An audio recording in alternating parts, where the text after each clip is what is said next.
Hola a todos! I am back in Cantabria after my birthday trip through Catalonia and Aragon, and I am ready to talk about the north versus the south as requested by you guys.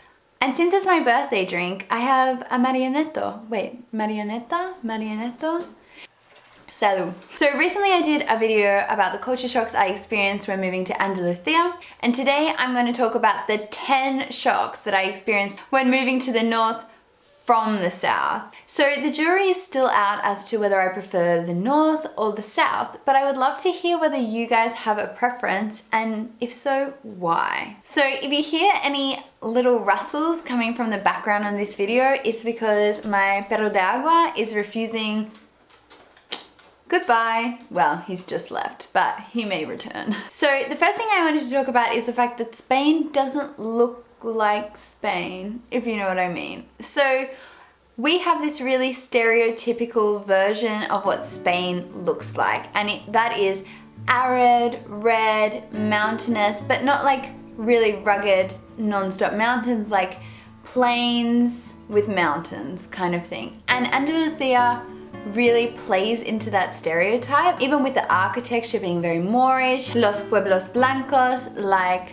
Ronda, El Gastor, Espera. So I was really surprised when I drove north and everything turns bright green. There's mountains non-stop around Cantabria and País Vasco or Basque country, depending on who you're talking to. And it just changes completely. The architecture changes again. In the north, you see a lot more medieval architecture and probably also a lot more modern architecture and postmodernist architecture. The second thing that surprised me in the north was the beaches. So as an Australian, I don't actually think of beaches or beach culture when I think of Spain. But you know, we have the longest coastline in the world and we are right next to Southeast Asia. So when we come to Europe, we're usually coming for culture and old architecture and cities, more so, unless you go to Portugal. There are a couple main things that stand out about the beaches in northern Spain. For starters, there are way less international tourists. There are a lot of tourists from Spain and also from France, but less giddies, for lack of a better word. The second thing is you don't see a lot of development on the beaches in the north. For example, in Cantabria at least, it is now banned to have like restaurants and cafes and things like that built right on the beach. So the only time you'll see that is when they're kind of left over from before. Because of the lack of tourism and the lack of development on the coastline up here, the beaches are a lot cleaner. They're really pristine and you still see them in their natural beach aspect. On top of that, there's a lot of really white sandy beaches in the north, and I'm not sure exactly what it is, but probably that combined with the green of the mountains behind it and the color of the sky, you get this really beautiful turquoise aquamarine water in Cantabria. And I've been told by Cantabrians that the beaches in Asturias and Galicia are even more beautiful. So that's where I'm planning on going over summer. So that brings me on to my next point. The reason why you don't see a lot of giddies in the north is because for some reason there is this concept that the weather in the north is akin to the weather in the UK. I definitely did notice a difference in the weather in the north versus the south when I first moved up here during the winter season, which seems to have disappeared already. The north is a lot more humid than the south. It rains a lot heavier here. So when it rains, it properly rains. I wouldn't say that it rains anywhere near as much as people make out that it rains. It's not drizzly. It doesn't rain non-stop over winter. Most days up here are blue sky. I have blue sky outside today, yesterday, this whole week. Even on the week where it rained a lot recently, there was still blue sky every single day at least some point during the day. And what you get is when it's more humid, yes, the winter is colder. So it definitely feels a bit colder in the winter here. But the thing is, when it's humid, it means that the summer feels warmer than what it is. So even if it's only high 20s here or early 30s, it feels a lot warmer. So you get a lot of beach days, which maybe wouldn't be beach days in the south. So the other thing with the weather is, it's not only foreigners who seem to think the weather in the north is bad. The people who live in the north proselytize this whole notion that the weather in the north is really, really bad. And like, it's gonna be a hard winter, it doesn't stop raining, oh, the weather is so much better in the south. And I'm onto you guys. I'm pretty sure you're just saying that to keep tourists away, because the weather here is genuinely really beautiful for most of the year. If you think about it, the north of Spain is still further south than the south of France, where people go on summer vacation. So yeah. So my next point is food, and as I've mentioned in previous videos, the food in Spain is super regional, and I knew that when I moved north, but that didn't stop me from feeling a little bit disappointed when I didn't see ensaladilla rusa on every single menu. And the one time that I did see it, it wasn't that great. But on the other hand, while things like the jamón and tomatoes are probably worse in the north, strawberries, apples, rabas, and anchovies are amazing in the north. Definitely recommend that if you're a seafood lover, you head north in Spain. They do have good seafood in the south as well because they have a big coastline, but yeah, the north is where it's at. The other thing about the food in the north is that, I don't know if you've been to Basque country before, but Basque food is super famous, and you'll find a Basque restaurant in most parts of the world these days for a reason. After living in Andalusia, I thought I had like the food ordering thing sorted in Spain. Because, you know, in Andalusia, it's very loud and there's always a lot of people and it's very crowded and a lot of people screaming. Yeah, it's way more intense in Basque country. Ordering pinchos is like trying to order a drink at a really, really, really busy bar in Melbourne. It's like every man for themselves. It's actually taken me quite a while to get used to the ordering situation when you go up to a bar in Basque country, and only now am I starting to feel confident to go to some of the more local ones instead of those, you know, softer entry bars that they recommend for foreigners. Okay, so that brings me on to my next point, and that is coffee.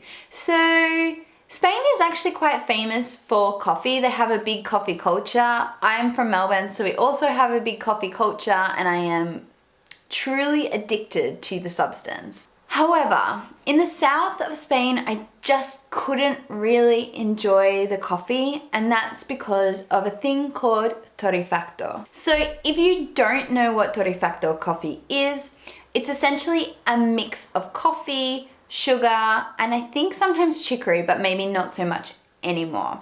And this all came about, I think, during the Spanish Civil War. Because they couldn't get that much coffee into the country, they would add other things like chicory into the coffee, but then to boost that like coffee bitterness, they would add sugar. So then when they roasted it, the sugar burnt and it gave it that really strong flavor.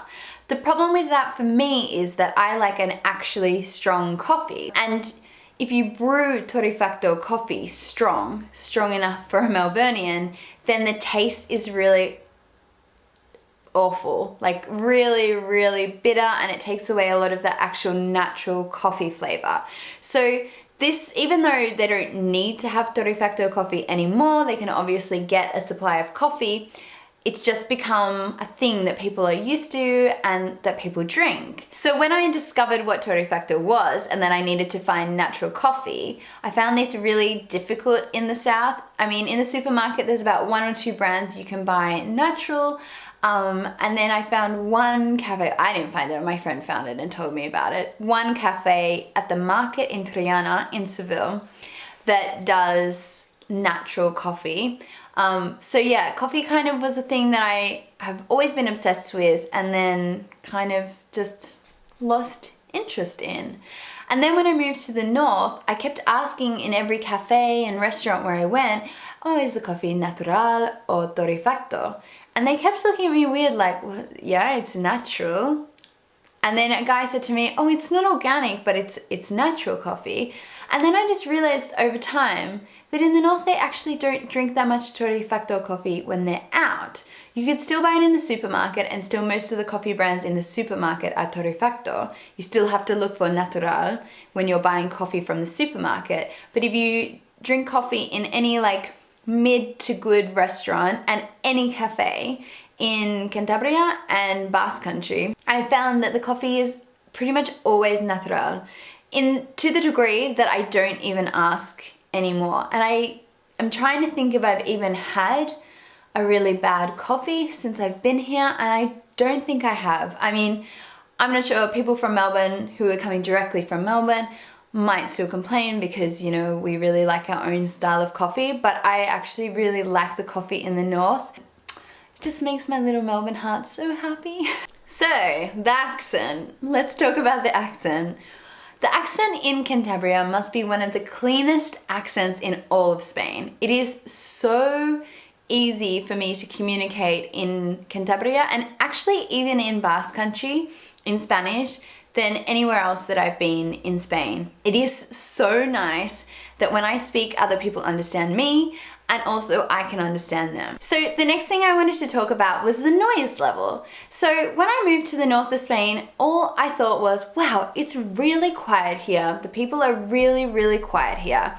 And on quite a few occasions, my students would say to me things like, yeah, us Spanish people are really loud, blah, blah, blah, blah, blah. And I remember thinking, you're really not that loud in the north. Until I went to France. So I went to France for Christmas, and when I got back was the first time that I noticed that people in the north were actually, on a global scale, quite loud. It was just that compared to Andalusia, the north feels quiet, but it's not quiet.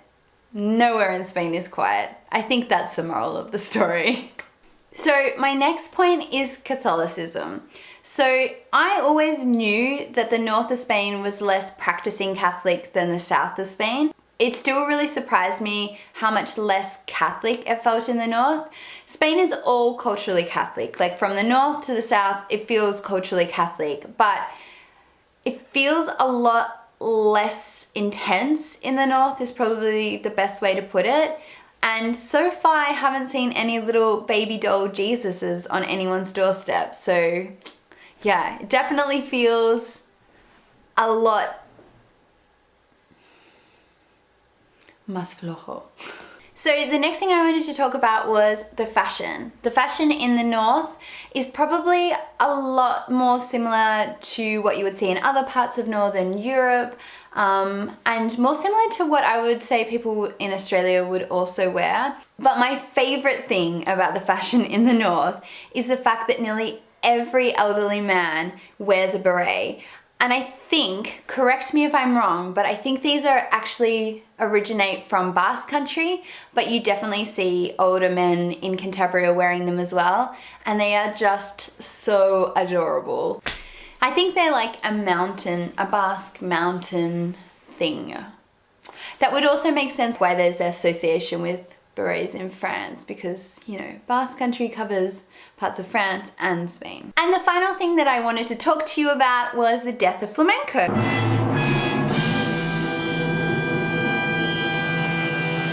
So I mentioned it in another video that you really shouldn't criticize flamenco if you want to make friends in Spain, but honestly, in the north, it probably doesn't matter that much.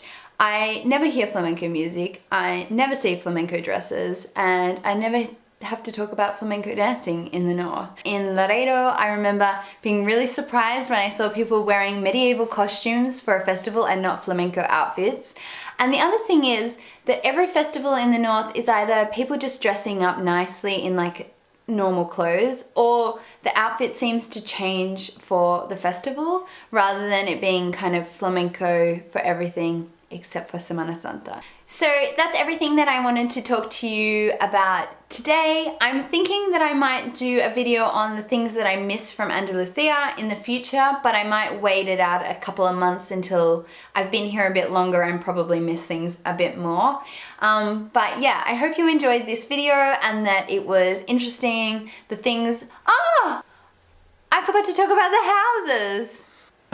Okay guys, we have to talk about one more thing I just realized. The houses in the north are so different to the houses in the south. So in the south there's a lot of obviously Moorish influence, but also weather influences. So the houses tend to be darker and colder with like smaller windows in them and rooms without windows, which I think still happens in the north, but maybe less so. And in the south, it's almost impossible to find an apartment with an oven in it. And coming from an Anglo background, I really respect the oven.